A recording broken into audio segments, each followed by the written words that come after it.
It gives me great pleasure as chairperson to welcome you to this very first forum on International Albinism Awareness Day in Ghana. On the 18th of November 2014, the United Nations General Assembly adopted a resolution establishing June 13th as International Albinism Awareness Day. This historic resolution firmly fixes advocacy on albinism at a global level. As CEO of ADUPA, being the local agent for Seba Pharma in Germany, who are premier manufacturers of premier skincare products called Sebamed. Skincare is always at the very top of my mind. Persons afflicted with albinism can achieve their maximum level of opportunity in this life. I would like to thank you all for coming.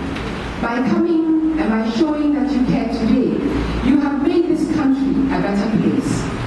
For all of us, and especially for persons living with albinism, I would like to thank GAPA for choosing me to be their chairperson. The association hopes to expand this project to include care for the eyes by distributing some protective sunglasses and wide-brim sun hats. But, like all governmental and non-governmental organizations in Ghana, ladies and gentlemen, funding has been one of our major challenges to achieving these lofty goals. The National Executive Team has commenced some projects in pilot stages, but has not been able to implement them due to financial challenges. We hope that the sort of focus on a day like this, International Albinism Awareness Day, brings will offer us new opportunities to partner with more organizations and the good people of this country in order to bridge the gap between where we are and where we want to be. I take this opportunity to acknowledge the mutual cooperation and assistance that we already enjoy from other sister organizations, corporate bodies, as well as spirited individuals for their support in the protection and promotion of the rights of persons with albinism. We thank Bridge of Hope and ADUPA Pharmaceuticals Limited, which is the local representative of Sebamed, GmbH and Coach KG in Germany, for their support in our care for the skin project. We also acknowledge under the same sun a Canada-based NGO, Ghana Federation of Disability Organizations, Future Africa Foundation for their financial support, and all our media partners.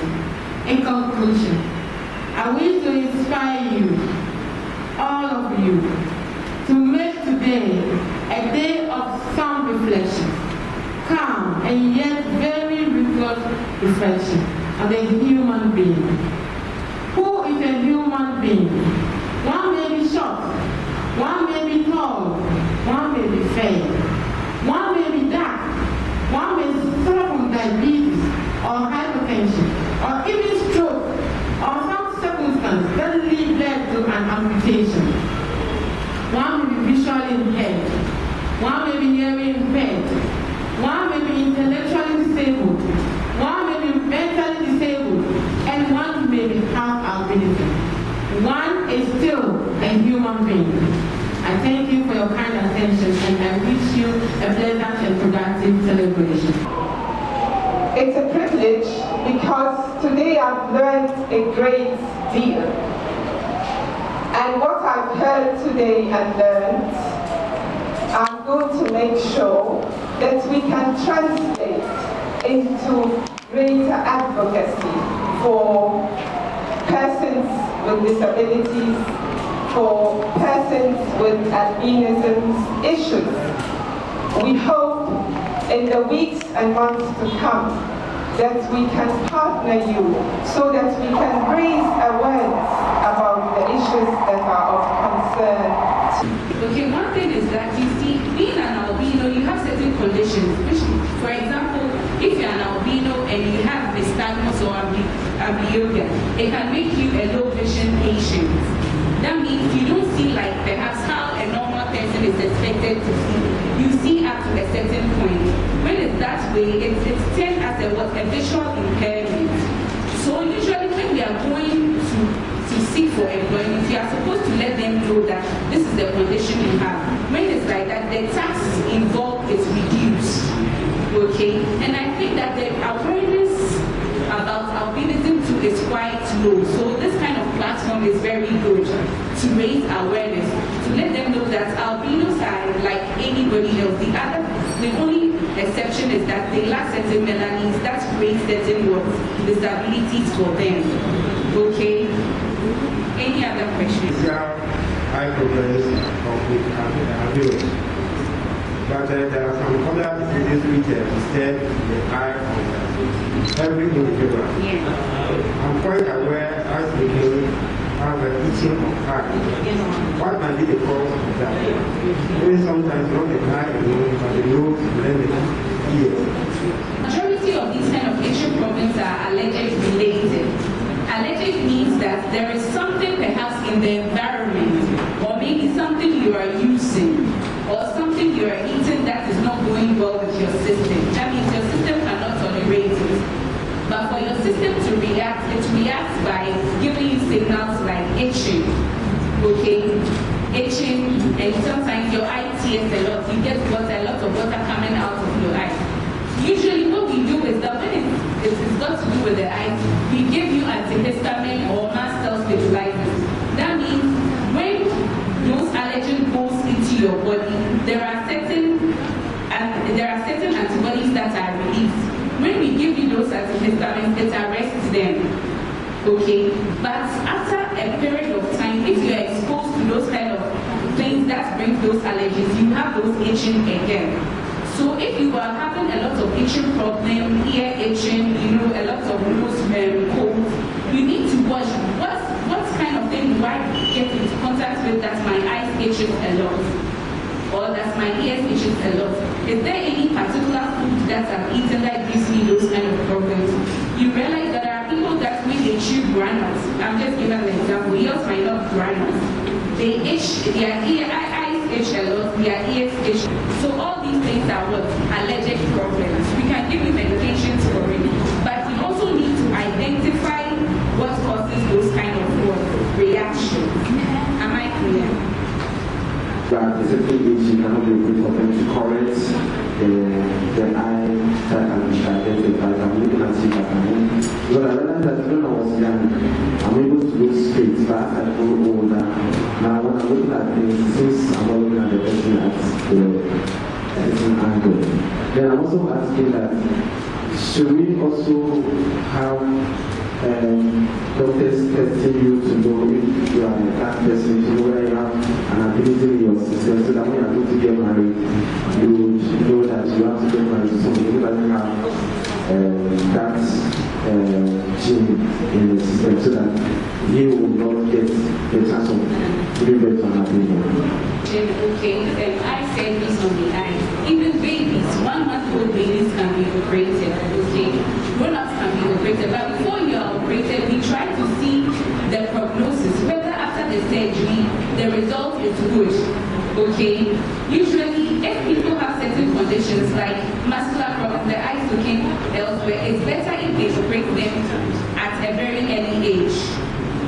But nevertheless, they can also operate them when they are grown. But before anybody does the surgery, they want to see if there will be improvement on the vision. Okay?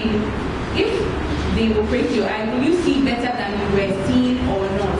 The other aspect is that some people, their eyes are turned outward, maybe they are cross-eyed. Because of the way people see them, they just don't want that. So they want it for cosmetic reasons, to look so that their appearances will change. They can also do that for you. There is no age barrier.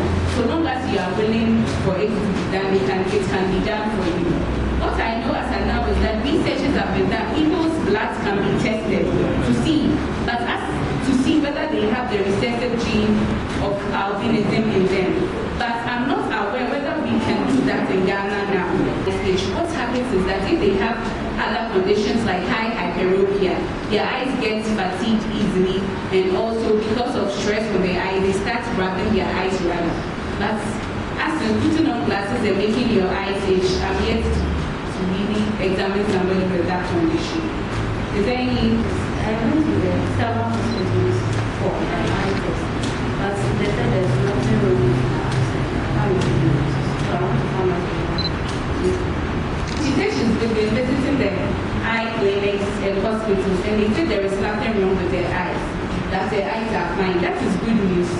You cannot be an albino, you see to a certain extent, but there is nothing much that can be done. You can also have your healthy eyes. For all you know, the only problem you can be experiencing is what? Photophobia. And that is normal. It's not everybody who is an albino that we are supposed to find a particular problem with. Some people are exceptions to the rules. I'll say it's a very nice opportunity to talk to you about your eyes, okay? The Ghana Blind Union, there is a clinic that runs here every Monday and Friday. It's for the eye.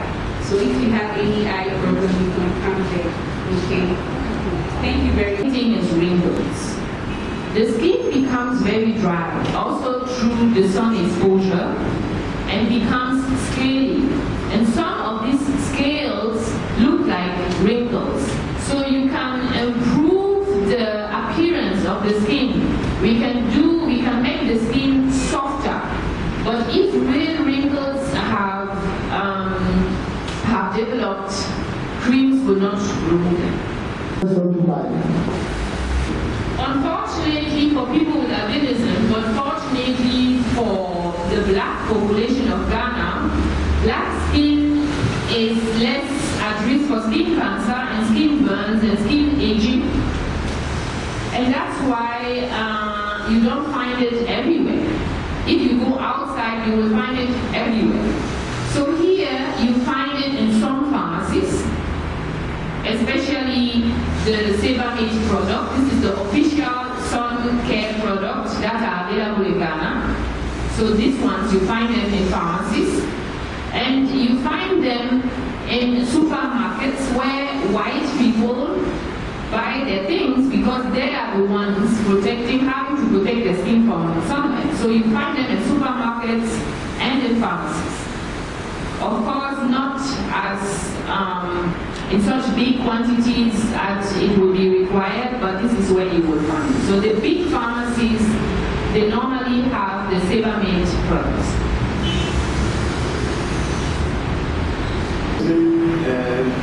The salt which we are eating, that very small body. I want to know if that's true. It is not caused by behavior. The only behavior which can worsen the case of your skin is exposure to sunlight. Thank you once again, ladies and gentlemen. As we leave, I'd like you all to have albinism on your mind. Because persons living with albinism need to be heard. They need to be given a sense of belonging in the communities and countries in which they live. And this starts with us. I encourage all people here to serve as advocates of persons living with albinism. And whenever you have the opportunity, you need to speak up for the cause. We need advocacy. We need advocacy from us as people and also from our government. This advocacy needs to be unrelenting and it should not be seasonal. This advocacy needs to have four components. One should be health, education, social, and political. On health, we need free eye care, free skin care, and free cancer treatment for persons with albinism.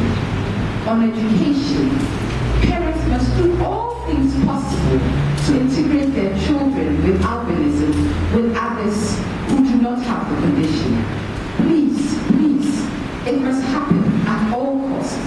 Seek education for your children as if their lives depended on it. On the social part, there must be mass education on respecting the human rights of persons living with albinism.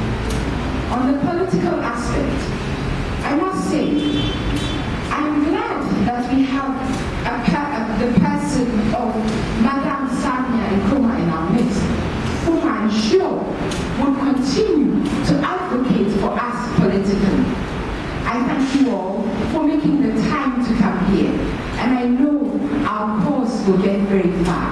I thank you, and God bless the Ghana Association of Persons with Albinism.